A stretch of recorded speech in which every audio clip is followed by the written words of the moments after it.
Un segundo. Muy bien, ya está grabando. Les comparto el reglamento del curso, caracterización estructural por resonancia magnética nuclear. Hay que mantener en todo momento una actitud de respeto hacia el instructor, hacia los asistentes y hacia los administradores. Hay que mantener el micrófono y la cámara apagados durante la sesión. Para recibir una constancia de asistencia es necesario asistir mínimo al 80% de las sesiones, es decir, mínimo a 8 de las 10 sesiones que se tendrán. La lista de asistentes se descargará directamente de la plataforma Teams, es decir, no es necesario llenar ningún formulario. Las sesiones serán grabadas y publicadas aquí mismo en el grupo de Teams, con el fin de que los asistentes puedan repasar el contenido visto. Queda prohibida la difusión de las grabaciones, así como usarlas para un fin distinto al establecido. Por último, no se poseen los derechos de autor de todas las gráficas, imágenes y ejercicios que se mostrarán durante la sesión. Sin embargo, estas se muestran única y exclusivamente con carácter educativo. Dicho esto, me permitiré, doctor, si le parece bien, comenzar la sesión con las preguntas que quedaron pendientes el día de ayer. Sí, de acuerdo, adelante. Muy bien. Alex preguntó, al momento de hacer una resonancia magnética nuclear y querer aplicar una onda específica de radiofrecuencia para cambiar de población, ¿puede interferir otro tipo de onda en la resolución de la técnica? Sí, Mauricio, de hecho, estoy compartiendo las preguntas en la diapositiva. Perfecto. No había visto que podía leer las preguntas directamente y para avanzar justamente y apoyarte un poco, Mauricio. Entonces, sí, es una pregunta muy interesante también de parte de Alex. Y bueno, efectivamente, cuando nosotros vamos a hacer una resonancia, decidimos qué núcleo vamos a observar. Y si queremos observar protón, pues sintonizamos en la frecuencia de protón. Si queremos observar carbono 13, pues vamos a sintonizar en la frecuencia de carbono 13. Y en cuanto a la interferencia de otro tipo de ondas, sí se da esto con relativa frecuencia. Bueno, se daba con más frecuencia antes. Recuerden ustedes que cuando ustedes tienen interferencias de ondas electromagnéticas, pueden recurrir a una jaula Faraday. Y esta jaula Faraday que cumple ciertas características para evitar la entrada o la interferencia de ondas electromagnéticas de alguna longitud de onda en particular. En los equipos de resonancia se observa de pronto alguna interferencia cuando aparece una señal de manera constante en el espectro, ya sea en la frecuencia de protón, de carbono o cualquier otra frecuencia, o cualquier otro núcleo, perdón, y esa señal aparece siempre en un punto y si ustedes cambian de muestra, cambian de tubo, sigue apareciendo. En algunas ocasiones esto a mí me ha sucedido y actualmente los fabricantes de equipos de resonancia, por ahí se escucha un ruido de fondo. Listo, ya lo silencié, una disculpa. Los fabricantes de equipos modernos, dentro, si las tarjetas electrónicas incluso las ponen en unas cajitas que ya vienen configuradas como una jaula Faraday. Es difícil que haya interferencias, pero suele suceder. Bien, en el caso de la pregunta de Diana Patricia Méndez, sí, efectivamente medimos con mayor frecuencia protón y carbono porque son los átomos que están presentes en mayor proporción en la molécula orgánica. Pero también tenemos derivados orgánicos con otros núcleos. ¿Sí? Si es una amina, como aquí lo menciona Diana, pues podríamos nosotros ver el espectro de resonancia de nitrógeno de esa amina.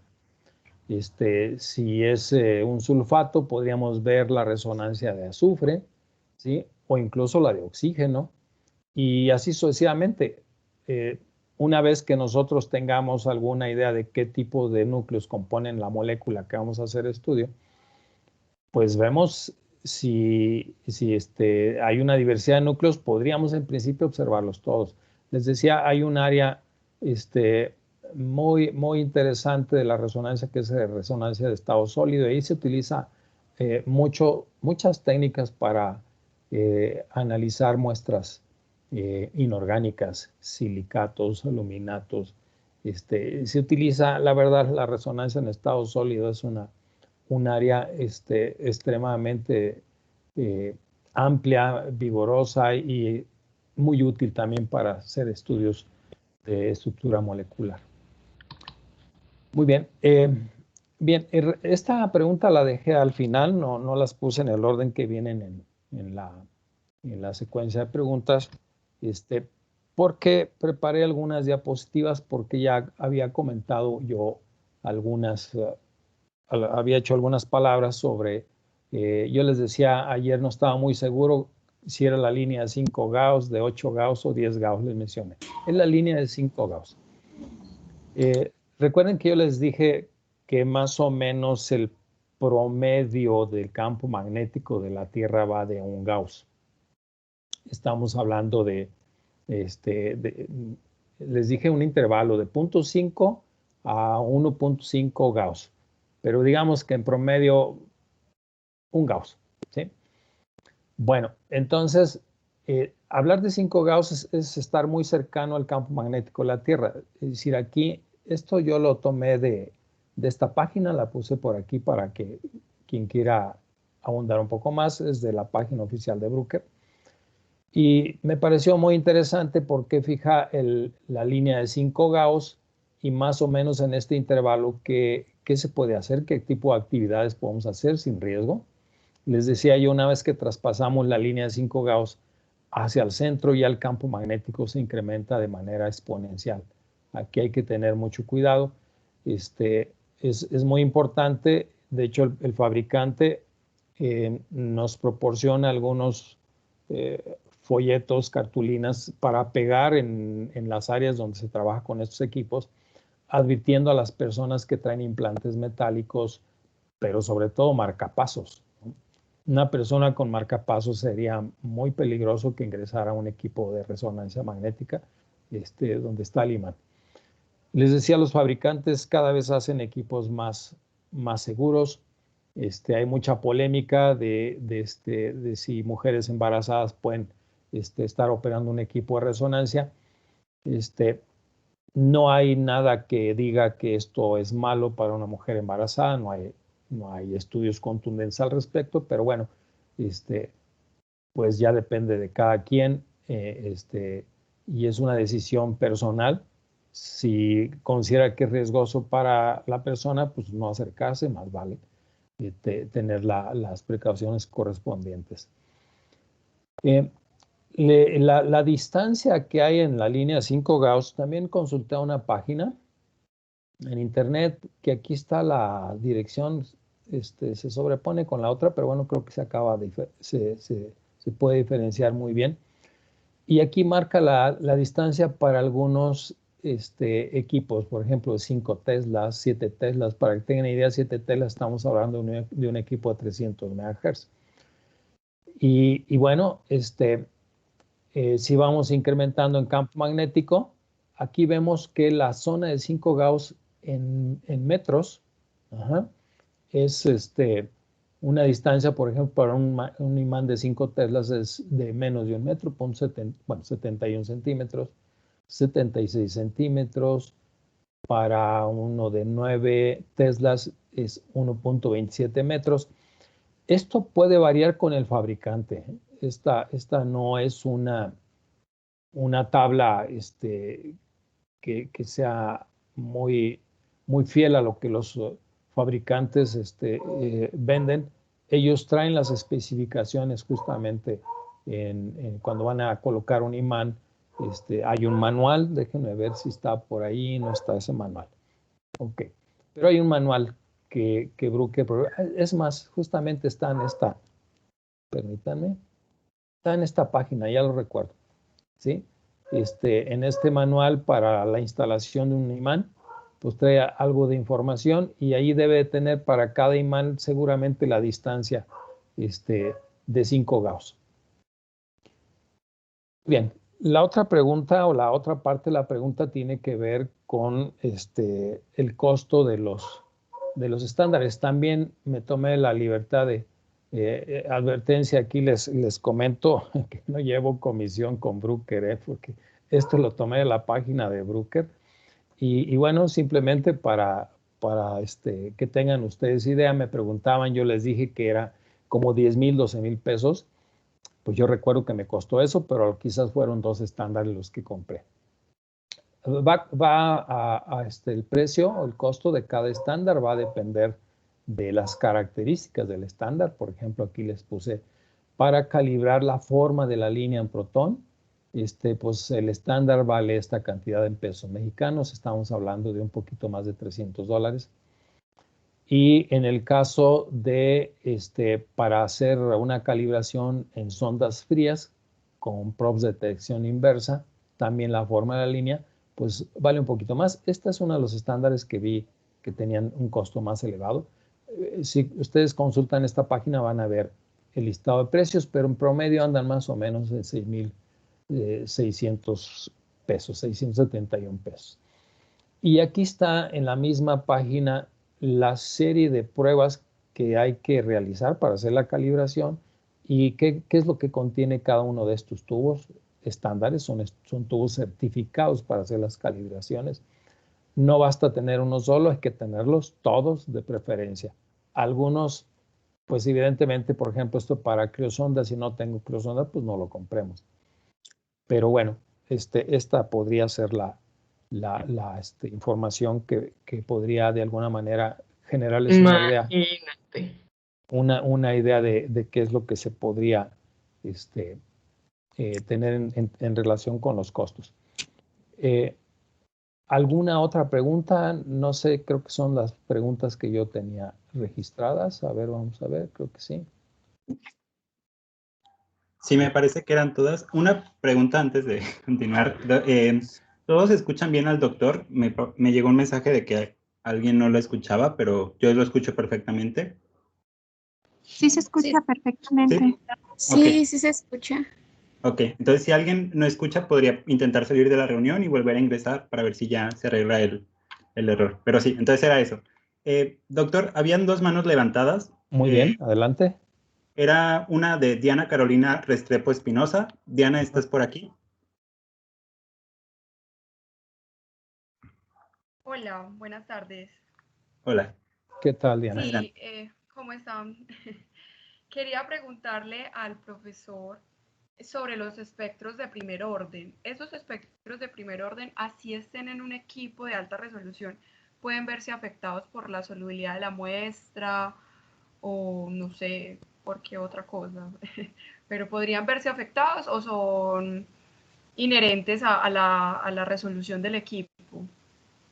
Sí, usualmente el fenómeno de espectros de orden complejo, Diana, se da con equipos de baja frecuencia, es decir, con imanes de baja potencia.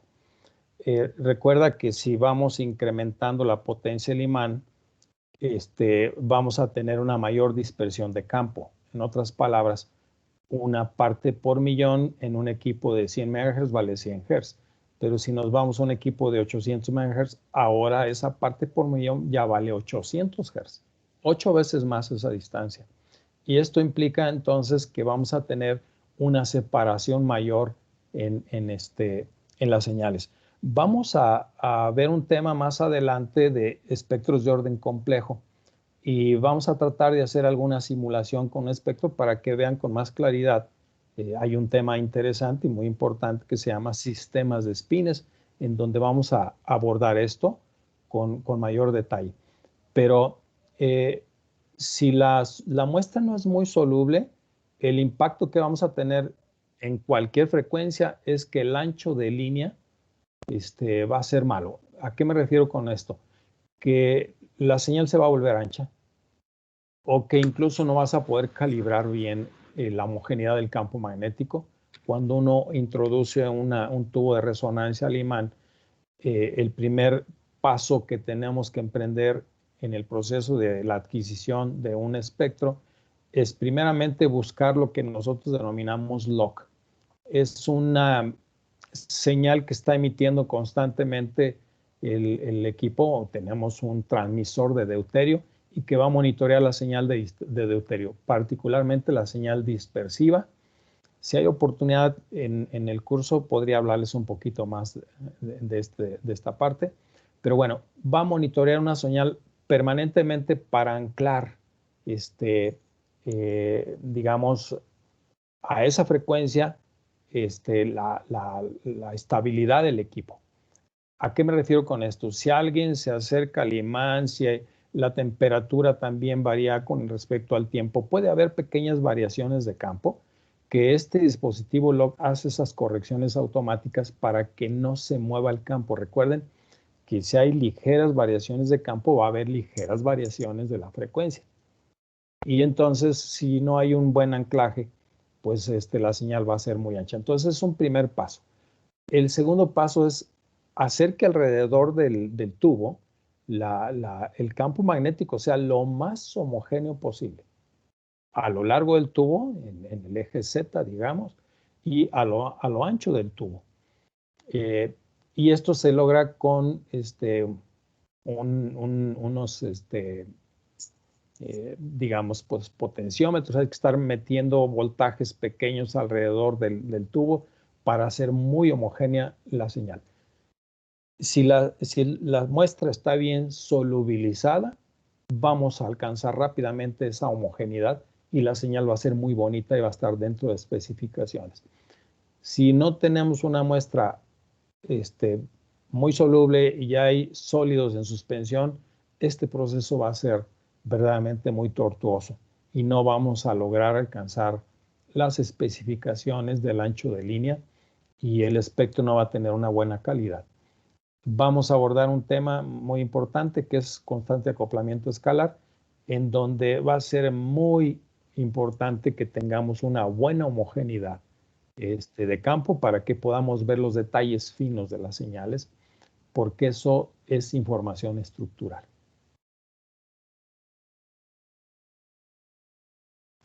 Bueno, profe, muchas gracias. Lo preguntaba porque con los carbohidratos sucede algo, es que gelifican o no son tan solubles, Sí. Entonces a veces es difícil y algunos espectros parecen de esos de orden de equipos de hace 1000 años.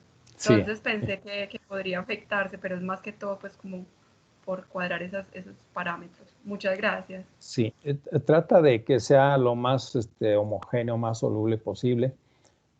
Pero también hay sondas especiales que eventualmente pueden analizarse como geles. Sí, son sondas un poquito caras, pero bueno, ayudan mucho para analizar geles y muestras que tienen una alta densidad. Incluso semisólidos, ¿no? Muy bien. Muchas gracias, profe. De nada, Diana. Había una segunda mano levantada, pero me parece que no está en la reunión, a menos de que me equivoque. Rosario Maldonado Cárdenas. ¿Estás por ahí o no estoy seguro? Bueno, me parece que no está en la reunión. Igual si está, la dejamos para el final, si le parece bien, para iniciar la sesión del día de hoy. Perfecto. Bueno, pues vamos a ver un tema muy importante, que es desplazamiento químico. Vamos a analizar qué factores son los responsables de ver en qué región aparece una señal. Y bueno, si nosotros revisamos la molécula de etanol, pues vamos a ver que la molécula de etanol tiene 3 tipos de protones diferentes, 2 tipos de carbonos diferentes. Bueno, solamente tiene un oxígeno. Ajá. Y entonces, cada una de estas regiones, su entorno químico es diferente. Uno de los factores que más influyen en el desplazamiento químico es la electronegatividad. Y dentro de los átomos que componen esta molécula, el oxígeno pues, es el átomo más electronegativo. Y recuerden que la electronegatividad pues, es la afinidad que tiene un átomo hacia los electrones. En otras palabras, por efecto inductivo, en este caso, el oxígeno le está quitando electrones al protón, primeramente, que está unido directamente a él, al carbono, que le sigue, al cual está unido también ese oxígeno, y finalmente al metilo. Entonces, les voy a mostrar este espectro que es histórico. Es el primer espectro del etanol registrado. No tengo la fecha por ahí, debí haberla anotado, pero bueno, lo encontré en el internet. Pero más o menos esto ilustra lo que les acabo de mencionar. 3 tipos de protones, 3 tipos de señales. Obviamente la frecuencia de análisis es protón. En estos tiempos pues era imposible ver otros espines, por ejemplo carbono. Recuerden, porque el carbono tiene una constante giromagnética más pequeña y tiene una abundancia isotópica muy baja. Entonces, bueno, pues este fue el espectro que se registró en un papel con carbono, pasó la aguja aquí, fue despintando el papel y finalmente generó estas 3 señales. Imagínense la euforia que haber ocasionado en aquel momento ver que la resonancia era capaz de diferenciar a los diferentes tipos de protones. Si ustedes analizan el espectro, vemos que esta señal, el área bajo la curva, el área bajo la curva de esta señal, para que me entiendan, podrían ustedes tomar una tijera, cortar desde aquí. La línea horizontal es donde no registra señal. Es ruido electrónico de fondo. Ajá. Pero al momento inmediato, antes de cuando empieza a crecer la señal y cortamos con una tijerita aquí, luego cortamos aquí, y si cortamos también acá esta señal y esta otra, y ya tenemos las 3 señales y se van a una balanza analítica y miden o pesan cada una de estos papeles, si el papel es homogéneo, esperemos, esta sería la condición, ¿no? Pues van a ver que el peso sería con una relación 1, 2, 3. Y es la misma relación que estamos viendo aquí, la cantidad de protones, pues aquí es 1, 2 y 3. Entonces, el área bajo la curva de un espectro de resonancia nos da la cantidad relativa de protones que están generando esa señal. Esto se mide con un integrador. Lo único que hace pues, es medir el voltaje que genera esta señal en el receptor, este otro también y este otro. Y vamos a ver que esta intensidad es de 1, 2 y 3 y que coincide con el número de protones que tiene o que origina cada una de estas señales. Esto es muy importante porque es uno de los primeros pasos que tenemos que hacer cuando vamos a desarrollar un ejercicio de resonancia. Necesito saber cuántos son los protones que originan cada una de esas señales. Recuerden que es una relación no absoluta. Simple y sencillamente me está dando la proporción de protones que genera una señal con otra. Si queremos hacer una relación absoluta, lo vamos a ver al final del curso, prácticamente al final, cuando veamos una parte de análisis de mezclas, que sí podemos usar una sustancia de referencia y podemos cuantificar y saber cuántos moles tengo yo de una sustancia determinada dentro de una mezcla. Entonces, ¿qué es lo que está originando que el protón cercano al oxígeno aparezca más a la izquierda y luego el metileno, los protones del metileno, en una zona intermedia y más a la derecha los protones del metilo? Si hacemos un análisis en términos de densidad electrónica de esta molécula, vamos a ver que el protón es más ácido, el protón que está unido al oxígeno, le siguen en acidez estos y finalmente estos. En otras palabras, la resonancia, el espectro de resonancia o la escala de resonancia es una escala de acidez. Mientras más ácidos sean los protones, más a la izquierda se van a correr. Mientras más básicos o menos ácidos, se van a correr más a la derecha. Entonces, yo les mencionaba en alguna parte de la charla anterior que la idea es justamente ver el espectro y sacar la estructura a partir de él. Pero cuando tenemos la estructura, también imaginarnos cómo sería su espectro. Bueno, ya estamos aprendiendo las reglas. Y una de ellas, La electronegatividad es uno de los factores más importantes en la determinación en qué región van a aparecer cada uno de los protones o de los carbonos. Ya veremos más adelante en la frecuencia de carbono. Bien, recuerden ustedes que un núcleo está rodeado por electrones, ¿sí? Y esos electrones forman una nube de electrones. Tenemos orbitales más internos, los orbitales S, los orbitales P, los orbitales D, etcétera. Depende de las características del átomo. Pero bueno, los electrones alrededor de este núcleo tienen movimientos, se están moviendo, y al moverse, esos electrones, recuerden que toda carga eléctrica que se mueve genera un campo magnético. Entonces, por lo tanto, esos electrones van a generar campos magnéticos locales. Recuerden que este representa el campo magnético externo. Este es el campo magnético que está generado por el imán. En el caso de los campos magnéticos inducidos que les digo, pues con relación al campo magnético externo, vamos a tener algunas regiones.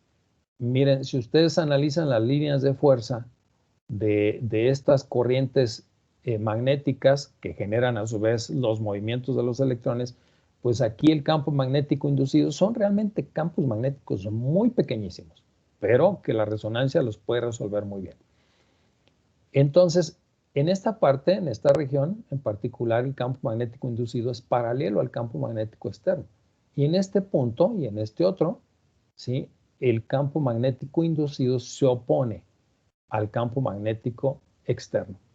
Por lo tanto, lo que esté cerca de esta región, ¿sí?, va a sentir un campo magnético efectivo, que va a ser el resultado de la suma del campo magnético externo con el campo magnético inducido generado por los electrones, ¿sí?, o la resta del campo magnético externo por y la resta, la diferencia del campo magnético inducido generado nuevamente por los electrones.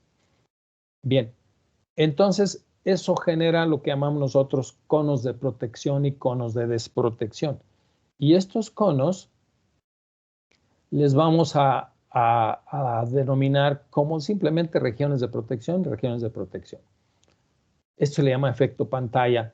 ¿O por qué se le llama protección? Porque, bueno, los electrones están protegiendo al núcleo. De alguna manera generan como una especie de campo magnético que está protegiendo al núcleo del campo magnético externo.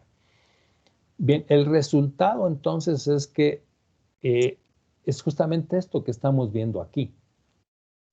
Que los campos magnéticos inducidos o el campo magnético efectivo va a ser diferente para cada protón en función de su entorno químico. ¿De acuerdo? Y esto va a ser como que la parte más difícil de asimilar en el curso, porque vamos a tener que aprendernos algunas regiones en donde aparecen los protones de metilos, por ejemplo, en donde aparecen los protones de un doble enlace, en donde aparecen los protones de un benceno, de un aldehído, de un ácido carboxílico. Ustedes ya se podrán imaginar que un ácido carboxílico, pues va a aparecer el protón del ácido carboxílico, pues mucho más a la izquierda que esto, ¿verdad? Porque el protón de un ácido carboxílico pues es más ácido que el de un alcohol, ¿sí? Sin embargo, con aprendernos unas cuantas regiones van a ver la cantidad de problemas que podemos resolver, de problemas estructurales.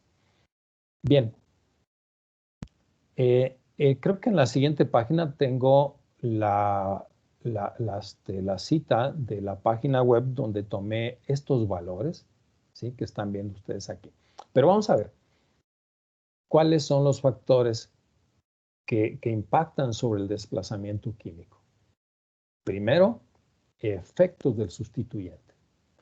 Y recuerden ustedes que los sustituyentes en una molécula orgánica tienen ya sea efectos inductivos, que acabamos de discutir ahorita, o efectos mesoméricos o de resonancia. Todo esto genera una distribución asimétrica, puede generar una distribución asimétrica de la densidad electrónica. Y esto va a repercutir directamente sobre el desplazamiento químico. Veamos esta serie, ¿sí? Es un metilo que en todos los derivados permanece como metilo, pero vamos a cambiar el átomo que está enlazado a ese metilo. Y sabemos que el flúor es más electronegativo que el yodo. Recuerden que la electronegatividad en la tabla periódica se incrementa de izquierda a derecha y de abajo hacia arriba. Ajá. Bien, entonces, vean ustedes el desplazamiento químico de los protones, ¿sí? Del iodometano aparece con respecto a la señal del tetrametilsilano, recuerden que es nuestra señal de referencia, en 2.19 partes por millón. Si ponemos un bromo, es 2.89. Si ponemos un cloro, es 3.05. Si ponemos un flúor, ya se va hasta 4.26 partes por millón. Significa entonces que, pues si nos vamos a los extremos, pues estos protones son mucho más ácidos que estos protones de acá. Muy bien. En el caso del etano, mantenemos constante este metilo y en este caso vamos a considerar que el otro metilo es un sustituyente. Los desplazamientos químicos con respecto a la sustancia de referencia, aquí está el tetrametilsilano, que recuerden que le damos un valor arbitrario de 0 partes por millón y esa va a ser nuestra sustancia de referencia para medir los desplazamientos químicos. Por lo tanto, este metilo del etano aparece en 0.96 partes por millón. Por supuesto que el otro metilo pues es idéntico a este otro. Vamos a ver simetría y cómo repercute, cómo influye la simetría sobre la cantidad de señales que va a presentar un espectro de resonancia. El metano, ¿sí? Sigue siendo un metilo, pero el sustituyente es un protón, 0.2 partes por millón. El silicio es un átomo electropositivo, ¿sí? Y entonces nos da los 4 metilos una sola señal, son metilos equivalentes, nos da una sola señal en 0 partes por millón. Y en el caso del metiluro de litio, fíjense bien, ahora tenemos un átomo muy electropositivo como es el litio, ¿sí? Es más electronegativo el carbono y prácticamente este enlace tiene un carácter covalente bastante alto, pero efectivamente no hay ningún error aquí. Los protones del metilo aparecen a la derecha de donde está la señal de tetrametilsilano. Y esto nos da un desplazamiento de menos 2.1 partes por millón. Sabemos que en un sistema conjugado, en un benceno, por ejemplo, pues podemos tener grupos que le llamamos electroatractores o grupos electrodonadores. Y estos grupos electroatractores pues van a cambiar la densidad electrónica en torno al benceno. Desde ahorita un dato importante que hay que tomar en cuenta, imagínense el benceno solito, ¿sí? Aparece la señal del benceno solo, es decir, sin sustituyentes, aparece en 7.29 partes por millón más o menos, 7.3 puede ser, 7.3 partes por millón. ¿Sí? Entonces sería como que nuestro punto de referencia. Y veamos cómo se afectan por la presencia de un grupo electrotractor, que si nosotros deslocalizamos este par de electrones, se viene hacia afuera, nos queda carga positiva aquí, luego este se mueve, ahora nos queda carga positiva aquí, y ahora movemos este y nos queda carga positiva aquí. La carga positiva en esta deslocalización de electrones queda en las posiciones orto y para. Y si yo les digo que aquí queda una carga positiva formal, esto significa que entonces hay menor densidad electrónica en las posiciones orto y para, y como en la posición meta nunca, en esta deslocalización de electrones que hicimos, nunca queda la carga positiva, pues desaparece menos perturbado. Recuerden este dato que les di, 7.27 o 29, no recuerdo exactamente con precisión el desplazamiento químico del benceno sin sustituyentes. Pero esto nos dice claramente cómo influye un grupo electrotractor. Los protones y los carbonos también de las posiciones orto van a aparecer más a la izquierda que los de la posición meta, ¿sí? Ahora veamos, en este caso tenemos un grupo electrodonador. Los electrones ahora van a entrar al anillo. En vez de quitarle electrones al anillo, ahora le vamos a donar electrones. Se fijan que si introducimos estos electrones, ahora nos va a quedar una carga formal negativa aquí, ¿sí? Si movemos el par de electrones, luego ahora nos queda la carga formal negativa acá y así sucesivamente como lo hicimos con la carga positiva. El resultado final es que la mayor densidad de electrones de este sistema va a estar en las posiciones orto y para, nuevamente.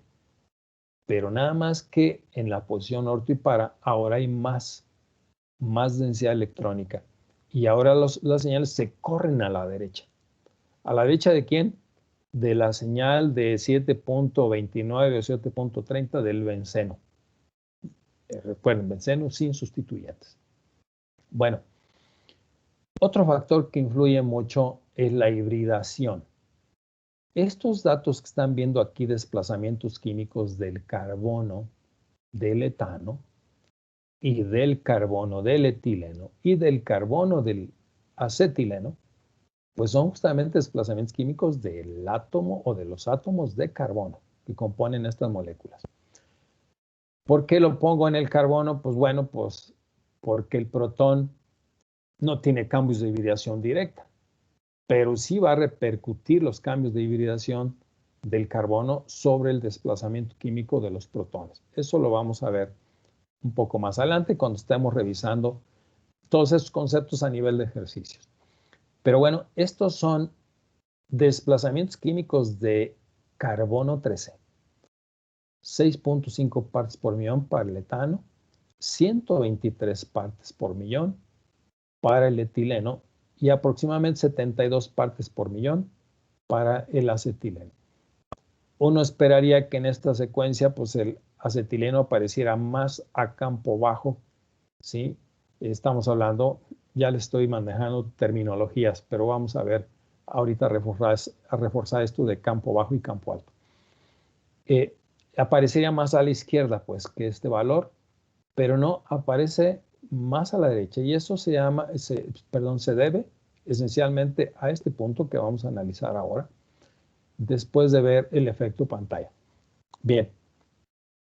Entonces, la hibridación es un fenómeno que también influye sobre el desplazamiento químico. El efecto de apantallamiento, el efecto pantalla, le llamamos también efecto de átomo pesado. En el azufre ya se observa, en el bromo se observa un poco, en el cloro no tanto, pero en el yodo se observa bastante, ¿sí? Y nuevamente el efecto de átomo pesado se deja sentir de manera muy directa y muy importante sobre carbono. ¿Por qué? Porque el carbono es quien soporta ese yodo. Y el yodo es un átomo muy grande con una alta densidad de electrones que ejerce un efecto pantalla sobre el carbono 13. Y vean, los desplazamientos químicos son negativos. El carbono del metano aparece en menos 2.3 partes por millón. Y si le ponemos un yodo, se va 20 partes por millón, pero a la derecha, ¿sí? Menos 22 partes por millón. Si le ponemos otro yodo, más o menos es una relación equivalente, es decir, si doblamos el número de yodos, pues se duplica el desplazamiento químico un poquito más. Pero bueno, el resultado de tener 2 yodos, ahora el desplazamiento químico de este carbono va a aparecer en menos 54 partes por millón. Si ponemos 3 yodos, recuerdo que sí lo vi en la literatura, menos 141, y parece ser que lo calcula. Hay muchos programitas para calcular desplazamientos químicos.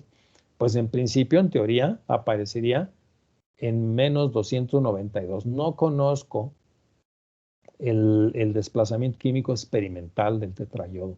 Sería interesante indagarlo por ahí. Se me ha pasado indagar si existe o no. Bien, llevamos 3 factores que influyen en el desplazamiento químico.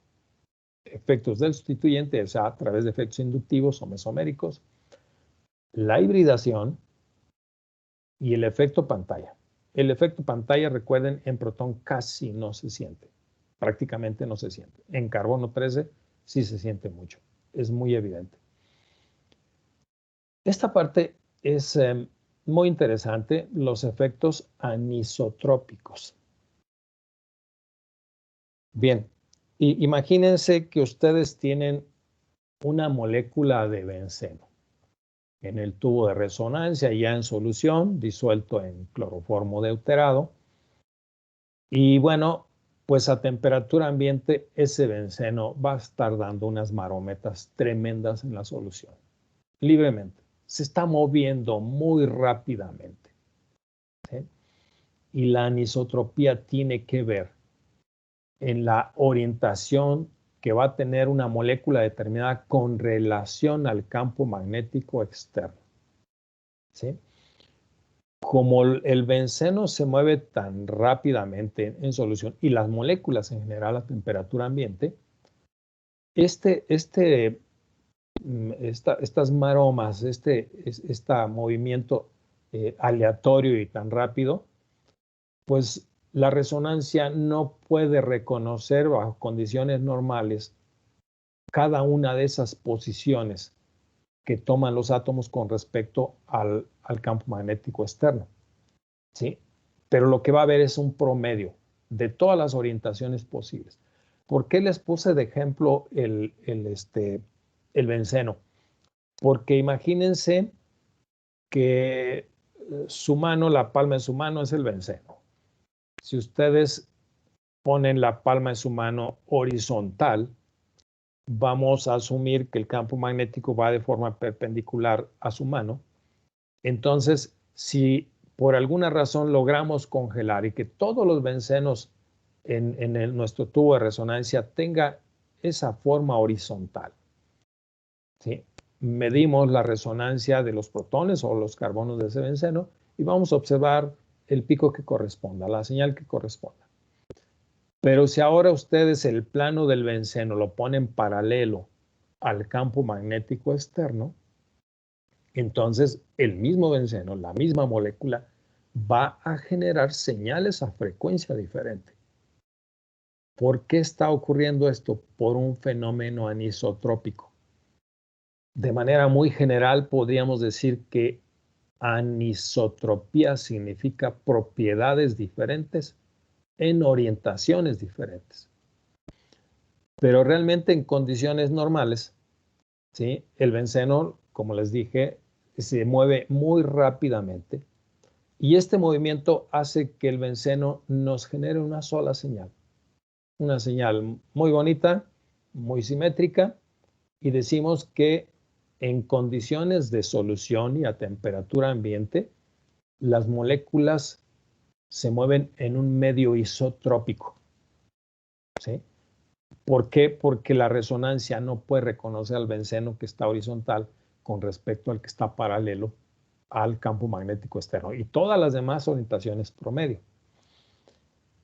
Bien, entonces va a ser muy interesante ver que en algunas moléculas el comportamiento que exhiben los protones van a deberse justamente a este fenómeno de anisotropía en función, recuerdan, de los conos de protección y de desprotección.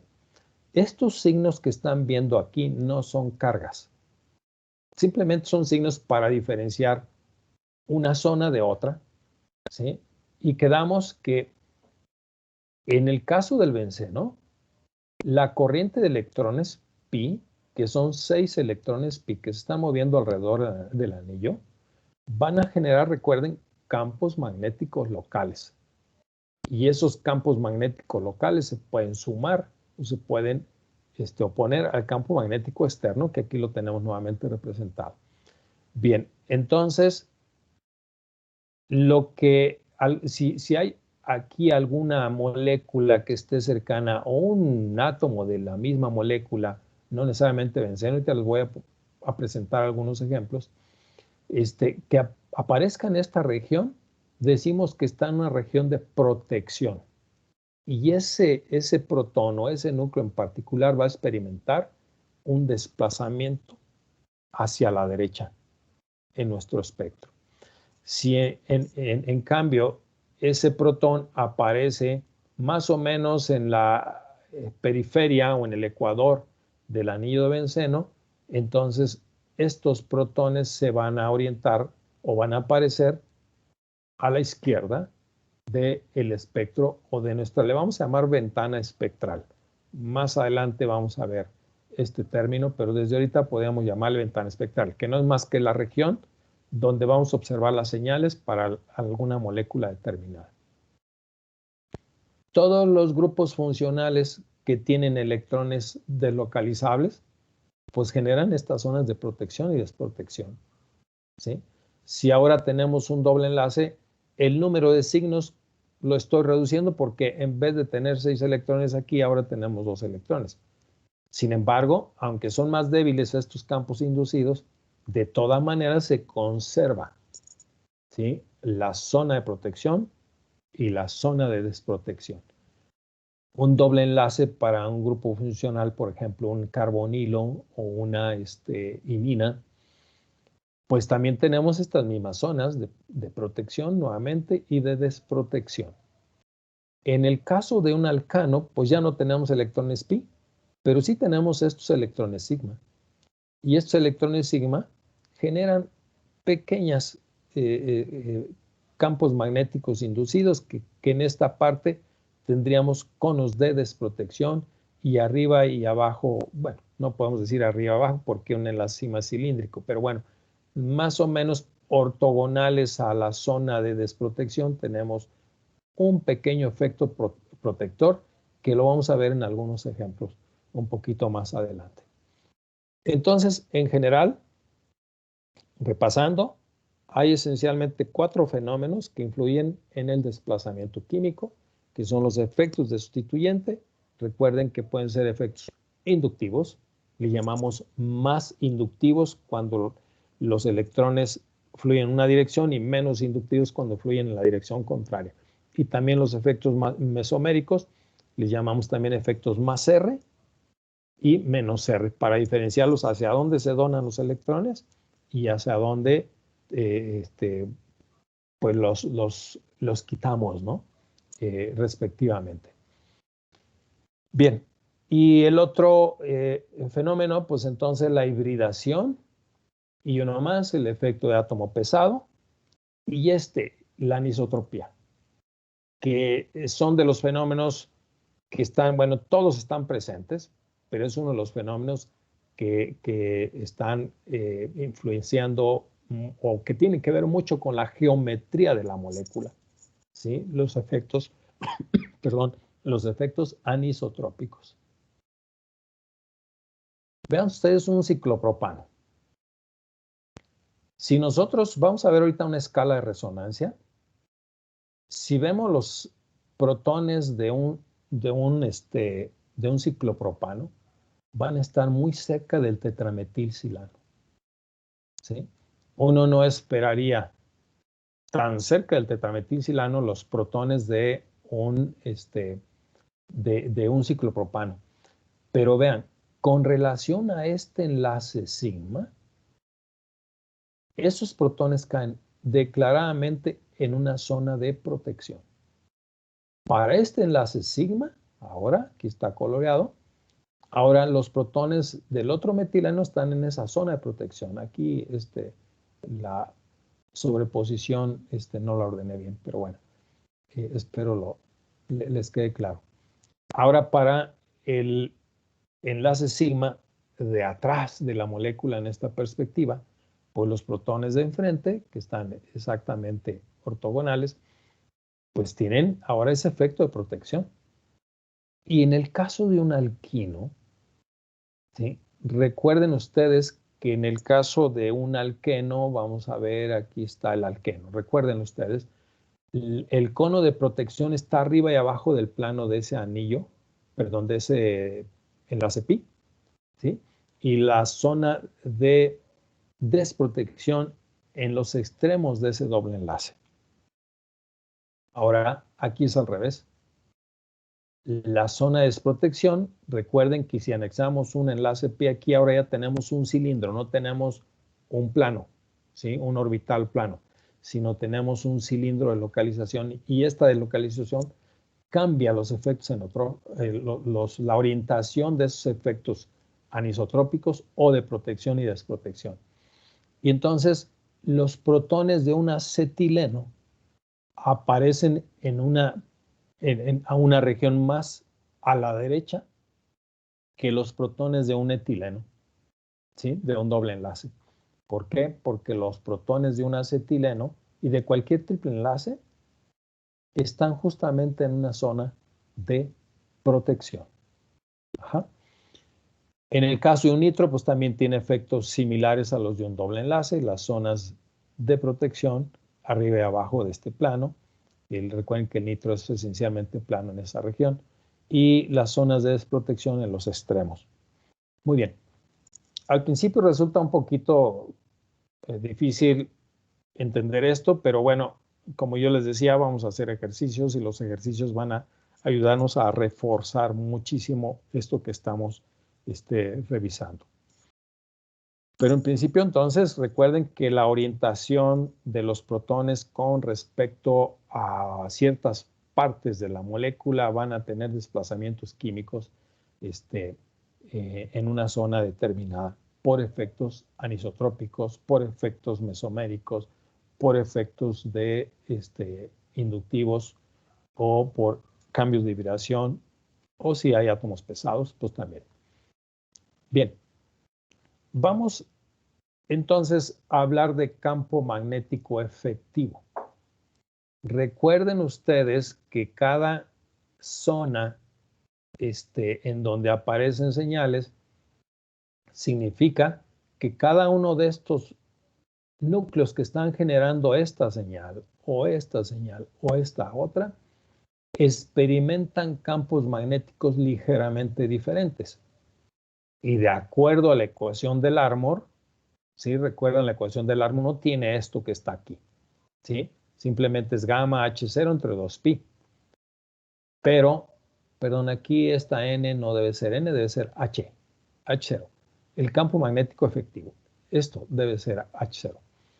Subíndice 0. Bueno, entonces, esto significa que cada una de esas señales tiene un campo magnético ligeramente diferente. Minúsculo, unos cuantos militeslas. ¿Sí? Bien, pues eso va a generar frecuencias diferentes porque estamos cambiando ligeramente ese campo magnético. Ese campo magnético está justamente modificado por esto que llamamos nosotros constante de protección. Y esta constante de protección, pues como su nombre lo dice, recuerden que es debida a los electrones. ¿Sí? La constante de protección tiene muchas contribuciones, muchísimas contribuciones, que podemos nosotros atribuir a una protección diamagnética, una constante protección diamagnética, una constante protección paramagnética, y estos son efectos locales, intrínsecos, del tipo de átomo y del tipo de electrones que tiene. Y estos son debido a sustituyentes. Una constante de protección debido a efectos anisotrópicos, que son los que acabamos de ver, a efectos mesoméricos o de resonancia, o a efectos electrónicos, o incluso interacciones intermoleculares o intramoleculares. Aquí debe haber puesto también las interacciones intramoleculares. Toda perturbación electrónica que genere en un núcleo en particular va a repercutir, ¿sí?, en la frecuencia de ese núcleo.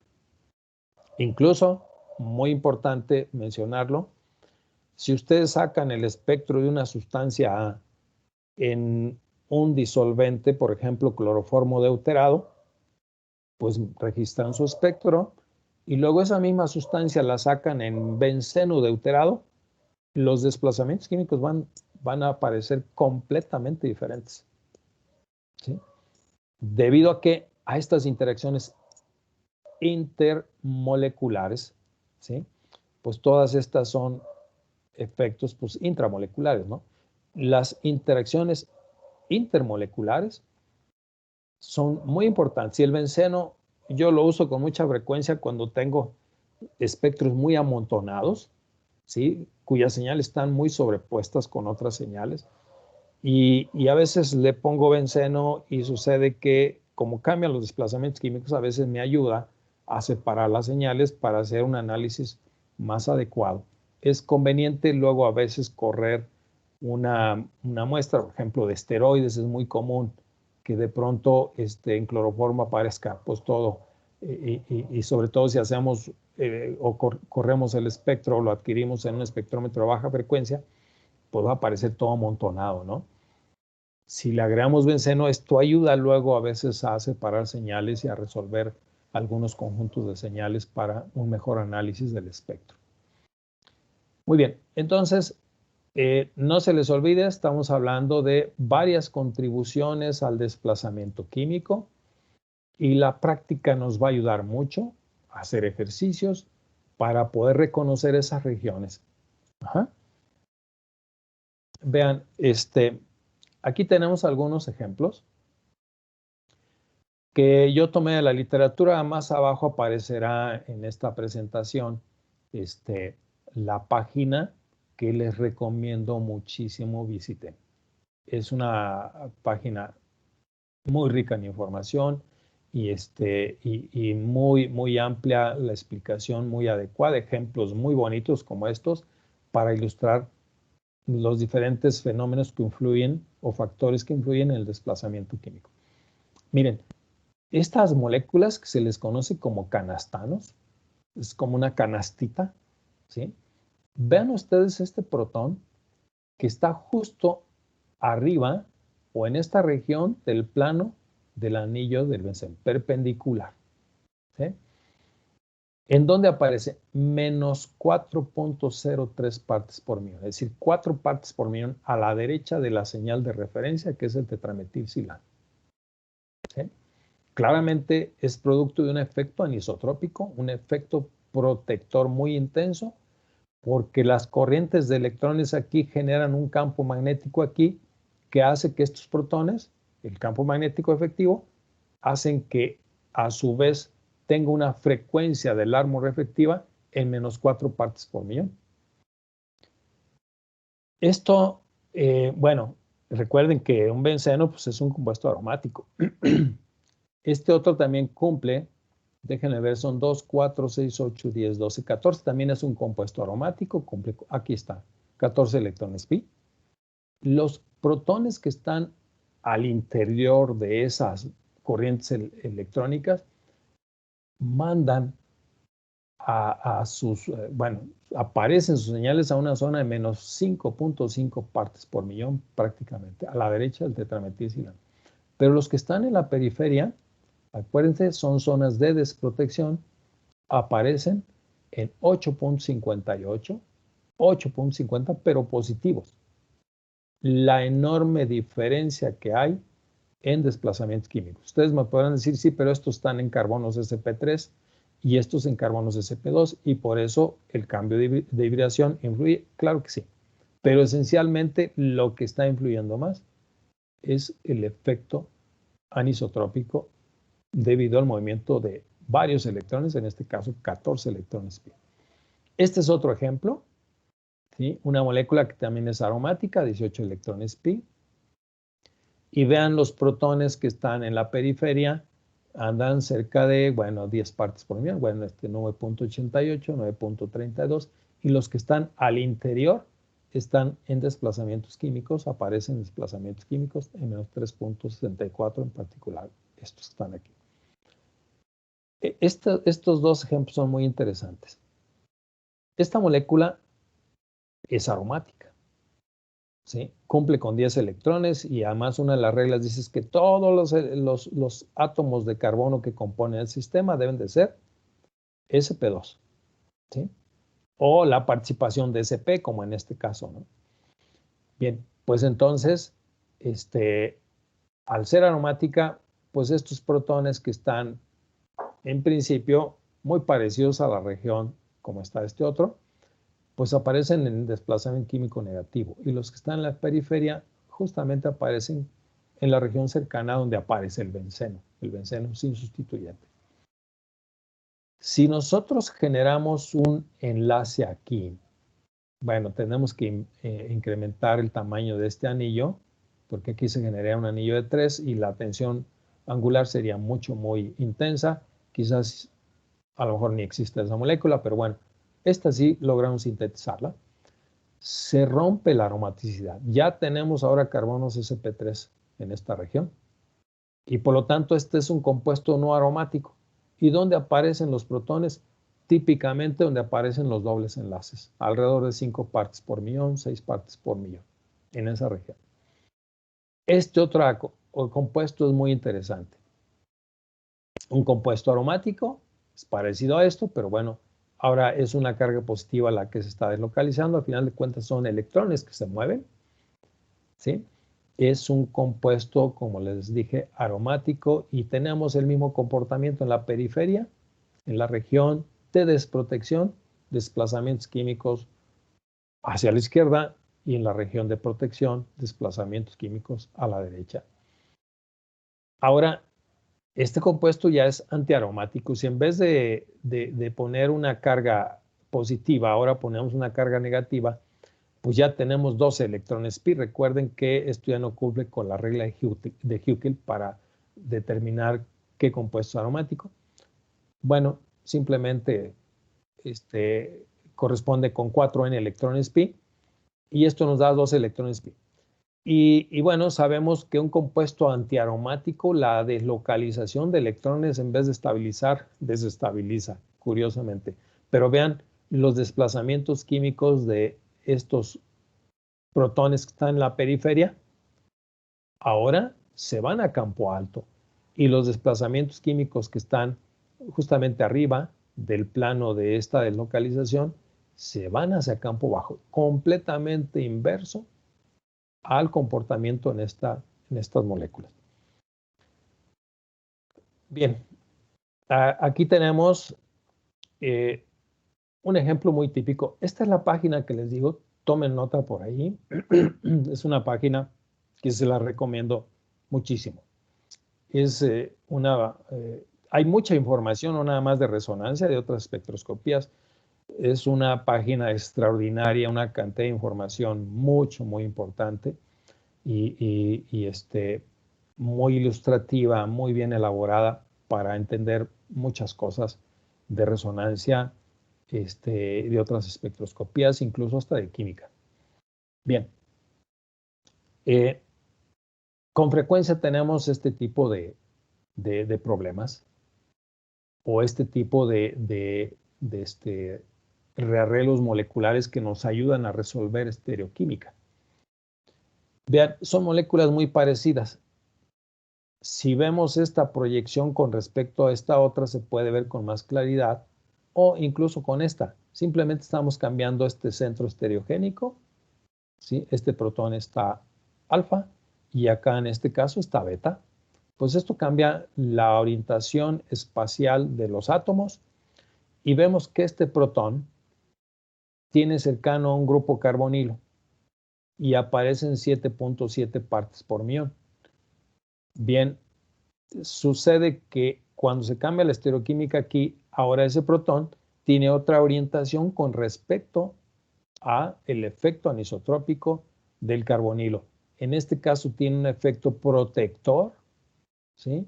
Y en este caso tiene un efecto desprotector.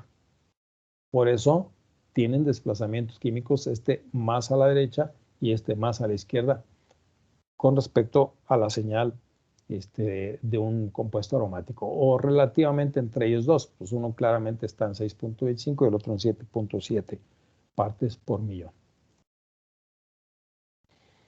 lo que les mencionaba yo hace un momento, aquí está la localización de electrones. Cuando tenemos un grupo electroatractor, pues tenemos justamente que la carga positiva siempre reposa en las posiciones orto y para. Si tenemos ahora un grupo electrodonador, no sé por qué está aquí esta carga. Eso sí es cierto. ¿Sí? Déjenme ver si me puedo ayudar con el lápiz digital.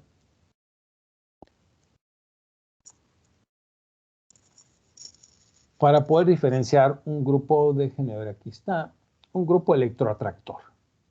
¿Sí? Bien, pues fíjense ustedes que ese grupo electroatractor de forma general es algo que pueda tener un doble enlace unido a un anillo aromático, o de claramente una carga positiva. ¿Sí? Y un grupo electrodonador lo podemos reconocer rápidamente por su característica. Voy a poner los dobles enlaces localizados. Un grupo donador tiene pares de electrones de no enlace. ¿Sí? Ya sea que sea, por ejemplo, un oxígeno, un metoxilo, un oxidrilo, una amina, etcétera, un halógeno. Incluso los halógenos que tienen efectos interesantes tienen efecto menos I. Vamos a poner aquí un halógeno que usualmente lo representamos como una X, y un halógeno pues tiene pares de electrones de no enlace, donde X puede ser flúor, cloro, bromo, yodo, etc. Muy bien, pues curiosamente, como son más electronegativos que el carbono, hay un efecto inductivo hacia el átomo y le llamamos un efecto menos I. ¿Sí? ¿Por qué? Porque le está quitando electrones al sistema. Sin embargo, también tiene electrones de no enlace y ahora tiene un efecto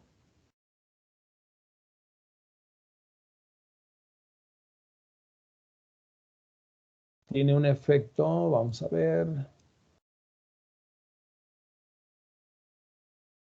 Disculpen, pero no soy muy hábil, como les dije, miren, no sé qué me pasa, pero ven, ahí está, a ver si puedo escribir. Un efecto ahora más R, porque está metiendo densidad electrónica, no alcanzo a poner la cabecita a la fecha, ahí está. ¿Sí? Y bueno, en el caso de un grupo electronador, pues también tenemos algo similar. En general, recuerden que un par de electrones en esa posición se puede inyectar al anillo y nos genera una mayor densidad electrónica en el anillo de benceno. Este doble enlace puede ser de un carbonilo, el doble enlace que está aquí, de un carbonilo, ponemos oxígeno aquí, nitrógeno o lo que sea, ¿sí? O incluso un doble enlace también. Vamos a poner un oxígeno. ¿Por qué estos grupos son muy comunes? Bueno, sabemos que esto puede deslocalizarse, ¿sí? Y que luego le seguirían voy a poner los dobles enlaces fijos. Ignoren la esferita, el circulito. Y bueno, pues esto se va a deslocalizar. Y ya de nuevo la volví a regar aquí. Y así sucesivamente. Entonces estamos viendo que le está retirando densidad electrónica al anillo aromático.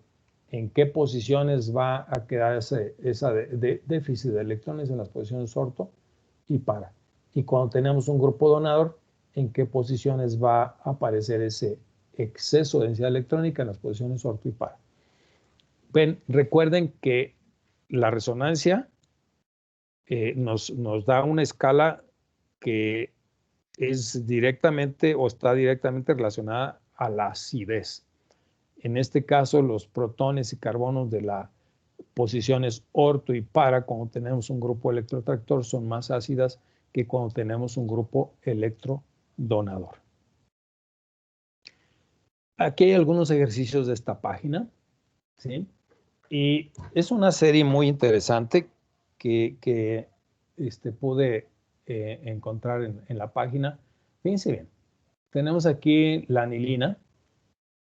El grupo es un grupo electrodonador. Tiene pares de electrones este nitrógeno. Ajá. Lo mismo el metoxilo. ¿Sí? Ahora tenemos un cloro que tiene un efecto -I, un efecto mesomérico muy débil. ¿Sí? Y tenemos un grupo nitro. Entonces vamos en este sentido. Este es un grupo muy electrodonador y vean dónde aparecen los protones. Pronto vamos a ver por qué una señal triple, triple y doble. Pronto lo vamos a ver. De aquí pueden deducir ustedes que si están viendo la integral y que esta señal integra para un protón, bueno, esta integra para 2 y en total da 3 protones y esta integra para 2 y son los 5 protones aromáticos que están siendo diferenciados por la asimetría de densidad electrónica que está generando este grupo amino. En este caso es un grupo amino electronador fuerte y ya podrán imaginarse quiénes son estos dos protones que se van más a la derecha. Pues los orto, ¿sí? ¿Y quién le sigue? Pues el para, que son justamente donde reposa la mayor densidad electrónica. Y los otros dos, estos son los meta. Lo mismo ocurre acá, nada más que los orto ya prácticamente se sobreponen con los para, pero siguen estando más a la derecha que los meta. Aquí ya aparece como un espectro de orden complejo, ¿sí? Amontonado todo, ya es un espectro no fácil de diferenciar, como lo podemos hacer nosotros acá. Son espectros todos obtenidos a 300 MHz, al mismo campo magnético. Y vean ahora en contraste, aquí está la señal de referencia al benceno, ¿sí?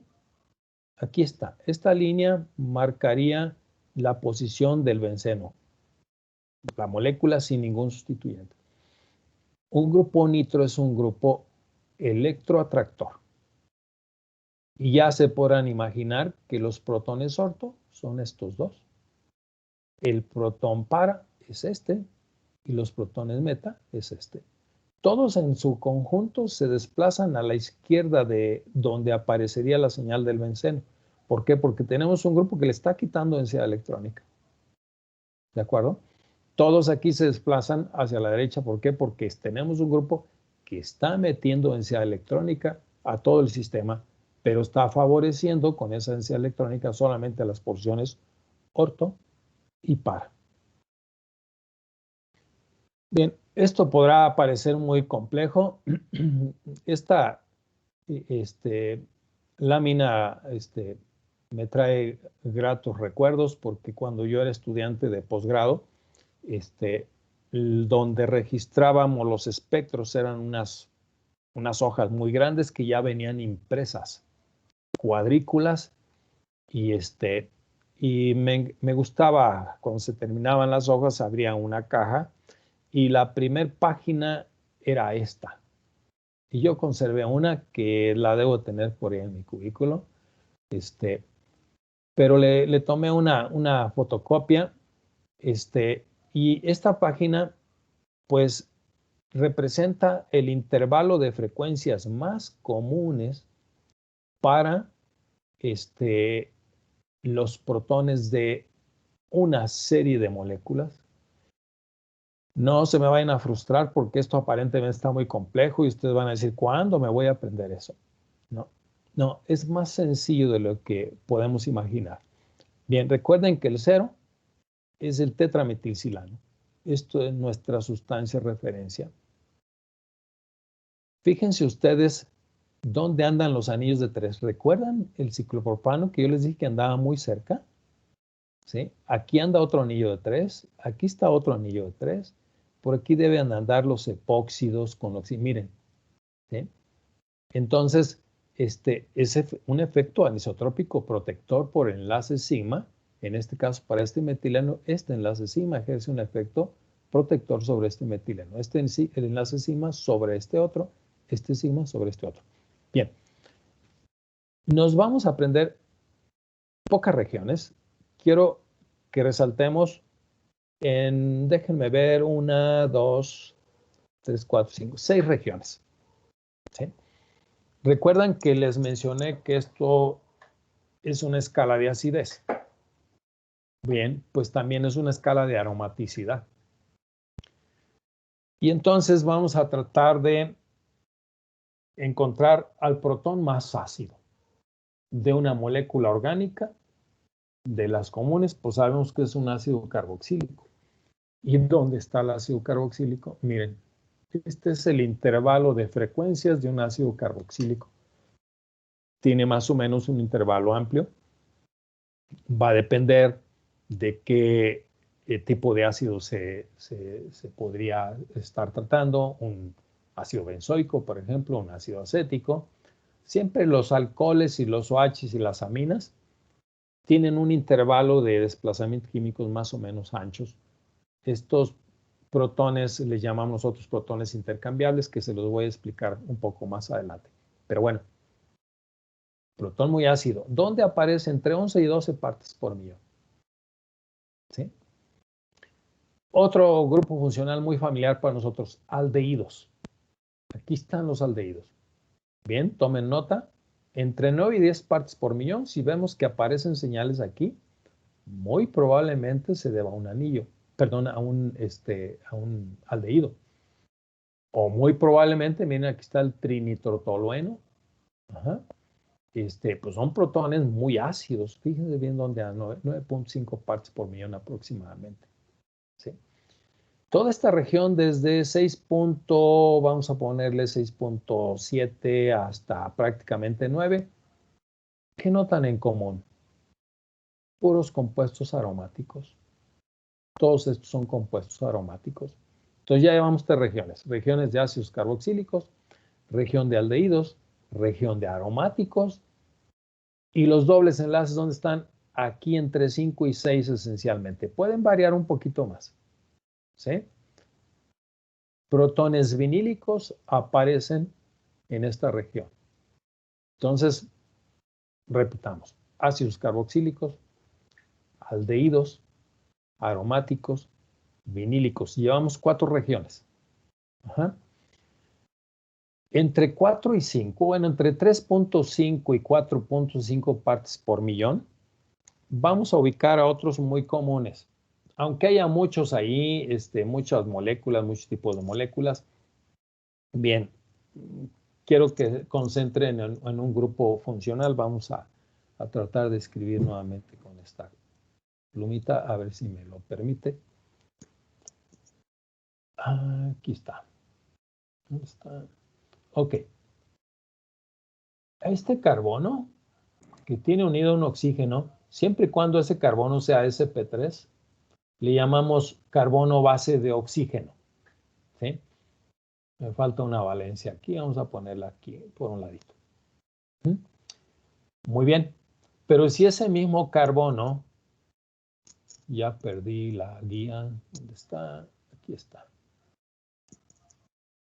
Si ese mismo carbono tiene unido un protón, entonces decimos que este protón es base de oxígeno, aunque no esté unido directamente al oxígeno.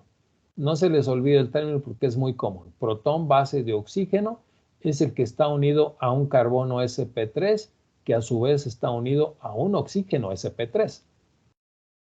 ¿Sí? Como un éter, un alcohol, vamos a reconocer algunos. Miren, aquí está el anisol, ¿sí? Si este es benceno. Aquí tenemos el alcohol bencílico, un alcohol bencílico. Aquí tenemos otro más, base de oxígeno. Y bueno, pues esta es otra región muy, muy común. ¿Sí? Ya son 5 regiones. Bien, vamos a ubicar los acetilenos. Si nosotros recordamos los protones que aparecen en los extremos de un triple enlace, son protones que se van hacia campo alto con respecto a los protones de un doble enlace. ¿Por qué? Porque el efecto anisotrópico en los extremos del triple enlace, incluso puede ser un grupo nitrilo, no necesariamente un acetileno, ¿sí? O un alquino, pues están en zonas de protección anisotrópica. Y deben de aparecer por aquí en 3 partes por millón más o menos. Vamos a ubicar por aquí en esta región. Aquí está, miren, un triple enlace. ¿Sí? Bien, otra región va a ser los 2 partes por millón. las 2 partes por millón, porque en las 2 partes por millón, en esta región, pues van a aparecer lo que nosotros le llamamos protones alfa a carbonilos. Estos serían protones alfa a carbonilos, ¿sí? Ya sea de una acetona, de un ácido carboxílico, de un éster, de un anhídrido, etc. Pero puede ser un metileno, puede ser un CH, puede ser un CH3. Bien, vamos a reconocer algunos de estos y podemos ver, ¿dónde? Vamos a ver, alrededor de 2 partes por millón. Aquí hay, miren, metileno alfa carbonilo, ¿sí? Un metilo alfa carbonilo, en fin, ¿sí? Va a ser fácilmente reconocible. Ahora, esta región, pues, ¿qué tienen en común? Miren, metilo, metilo, metilo. La región de metilos, siempre y cuando alrededor de 1 parte por millón, podemos ser desde 0.8 a 1.2 partes por millón, metilos unidos a carbonos sp3. Si ese metilo está unido a un carbono sp2, se corre como a 1.5 y 2 partes por millón, ¿sí? Entonces ya tenemos, con esas regiones que les acabo de mencionar, es suficiente para que podamos resolver muchos ejercicios de resonancia. ¿Cómo andamos de tiempo?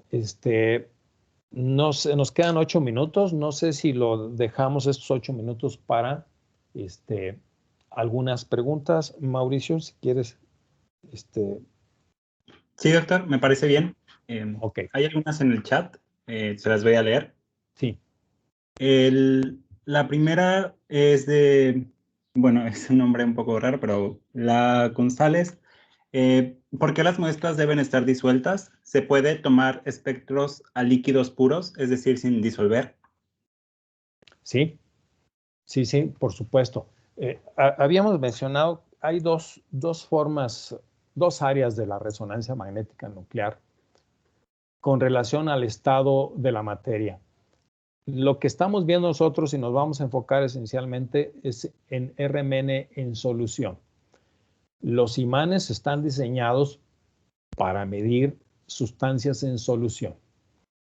Puede ser una sustancia que sea sólida o sea muy densa, pues simplemente utilizas un disolvente para disolverla y para que tengas una solución homogénea, ¿sí? Toda sustancia que puedas disolver, entonces va a ser en principio analizable por RMN en estado de solución. Y bueno, efectivamente, sí puedes meter le llamamos nosotros, bueno, en inglés se le llama NEAT, cuando tú utilizas una sustancia que no tiene disuelto ningún analito. Por ejemplo, el etanol, el problema ahí va a ser la concentración de la señal. Justamente por fenómenos de relajación, luego no nos conviene tener soluciones tan concentradas. Sobre todo si vas a medir un espectro de protón. Hay que buscar la concentración apropiada porque una solución muy concentrada puede crear problemas de ensanchamiento de la señal, ¿sí? Pero podemos concentrar la solución, depende del tipo de experimento que vayamos a correr. Si, por ejemplo, vamos a medir un espectro de carbono 13, pues donde el ancho de línea pues no nos va a interesar mucho porque el carbono 13, acuérdense que sí tiene cambios de hibridación. Y esto que están viendo ustedes aquí en esta diapositiva, pues es la ventana espectral. El protón lo vamos a ver de 0 a 12 partes por millón, esencialmente. La gran mayoría de las sustancias orgánicas que tienen protones van a aparecer en esa región. Y en carbono 13 esa escala es mucho más grande porque el carbono tiene cambios de hibridación. Y entonces, por lo tanto, pues ahí sí podemos nosotros concentrar la solución y además pues veríamos más rápido el carbono 13. Por otro lado, pues en estado sólido podemos nosotros pues medir, tenemos que cambiar la sonda en primer lugar porque hay un requisito muy importante con una sonda de estado sólido le llamamos nosotros ángulo mágico. Cambia mucho el diseño de una sonda para poder minimizar algunos fenómenos que influyen en el ensanchamiento de las señales, como es justamente la anisotropía, desplazamiento químico e interacciones dipolares. Entonces, pues es esencialmente las dos áreas de resonancia que podamos analizar, muestras en solución y muestras en estado sólido. Sí, Mauricio. Muy bien. Quedan 5 minutos para terminar la sesión. Si alguien tiene, ya tomamos la asistencia, ya la descargamos. Si alguien tiene algún otro compromiso, clases y demás, pues vamos a seguir resolviendo estas dudas en lo que queda de tiempo, pero pueden retirarse si lo requieren. La siguiente pregunta es de Fernanda Sí. Ramírez Ayala. Hay un micrófono prendido si alguien tiene por ahí para que lo cheque. Debido al efecto de apantallamiento, protección, desprotección, ¿podríamos deducir o darnos una idea en dónde se encontrarán las señales de acuerdo al desplazamiento? Sí, aquí lo estamos viendo en esta diapositiva. Recuerden que aquí están operando todos los fenómenos que acabamos de ver. Los efectos inductivos, los efectos mesoméricos, los efectos de pantalla. Vamos a ver dónde está por ahí. Bueno, el efecto pantalla, recuerden, o de átomo pesado, en protón no se va a ver, pero en carbono 13 sí. Y más adelante, cuando empezamos a resolver ejercicios, si sale por ahí algún derivado con yodo, vamos a ver cómo se desplaza ese carbono hacia la derecha. Pero sí, efectivamente, y bueno, los efectos anisotrópicos, todo lo que hemos visto están operando, y este sería como el intervalo más significativo de frecuencias que analizamos en un espectro de resonancia cuando vamos a resolver la estructura de esa sustancia. Muy bien. Nuevamente, LAGL González pregunta, durante la toma de un espectro, ¿a qué temperatura está el tubo de resonancia dentro del equipo? Sí, buena observación. Les mencionaba yo que el diseño de las ondas, hay que ponerle mucha atención a las características de las ondas. La sonda, recuerden que es la que va a anidar el tubo de resonancia. Justamente el tubo va a quedar al centro de una bobina transmisora y receptora. Y bueno, vamos a tener, a ver, me distraje un poquito. ¿Me repites la pregunta, por favor? Claro. Durante la toma de un espectro, ¿a qué temperatura está el tubo de resonancia dentro del equipo? Sí, ya me volvió la idea. Sí, entonces, las ondas vienen diseñadas, ¿sí? Las especificaciones hay que ponerlas mucha atención para trabajar en un intervalo de temperaturas óptimo. Y yo les puedo decir que las ondas de rutina pueden trabajar desde unos menos 70 grados Celsius hasta unos 150 grados Celsius. Entonces podemos trabajar en todo ese intervalo. ¿Por qué es importante esto? Porque en ese intervalo podemos observar muchos fenómenos en la molécula, incluso reacciones, cómo se convierte una molécula a otra, cambios conformacionales, etc. Entonces, o incluso podemos inducir la solubilización de una sustancia. Es muy importante que consideremos también el punto de ebullición del disolvente que vamos a usar y de la misma sustancia, para que no se evapore y no cambie la concentración a la temperatura que vamos a medir el espectro. Pero sí, tenemos esa enorme ventaja de que la resonancia puede medir muchos fenómenos moleculares en un intervalo muy amplio de temperaturas. Muy bien. La penúltima pregunta. ¿Con qué tipo de sustancias se recomienda preparar las muestras para obtener mejores resultados y cómo se realiza dicha preparación? Ajá. Hay muchos disolventes deuterados. El más común, por cierto, les tengo que explicar un poquito sobre el tipo de disolventes deuterados. Lo vamos a ver un poquito más adelante, pero bueno, adelanto. El disolvente más común es el cloroformo. El cloroformo normal, pues es CHCl3. Si nosotros utilizamos un disolvente como eso, con protones, pues obviamente la señal de los protones del disolvente van a ser abrumadoramente más abundantes y más intensas que las del analito. Por eso hay que poner o cambiar los protones por deuterios. Y el deuterio pues absorbe a otra frecuencia. Si nosotros estamos observando protones y si ahora el disolvente que usamos no tiene protones, en vez de protones tiene deuterios, pues entonces ya no se va a observar la señal de ese disolvente. Pero los disolventes pueden ser diversos. El más común es cloroformo deuterado. Yo les mencioné benceno deuterado, acetona deuterada, dimetilsulfóxido deuterado, cloroemetileno deuterado, furano, tetraidofurano deuterado. El tetraidofurano es muy útil para analizar polímeros, plásticos. Es muy caro. Mientras más deuterios tenga la molécula, el disolvente es más caro. Muy bien. Muy bien. Y ya la última pregunta, que creo que es muy breve, dice, ¿será posible que nos pueda compartir su hoja de desplazamientos que tiene en la pantalla? Sí, claro. Claro que sí. Si gusta, puede incluso publicarla usted mismo, o si gusta me la puede enviar a mi correo, yo la publico como usted lo prefiera. Te la envío a tu correo porque no soy muy hábil yo para estos asuntos, Mauricio. Muy Me bien. debería mucho si tú la compartes. Sí, me parece muy bien. Esa era la última pregunta, no hay manitas levantadas, así que si le parece bien podemos terminar la sesión del día de hoy. Muy bien, pues muchas gracias, Mauricio, por tu apoyo. Gracias a todos por su atención y nos veríamos entonces mañana continuando con el tema. Excelente. Muchas gracias, doctor. Muchas gracias a todos. Nos vemos mañana.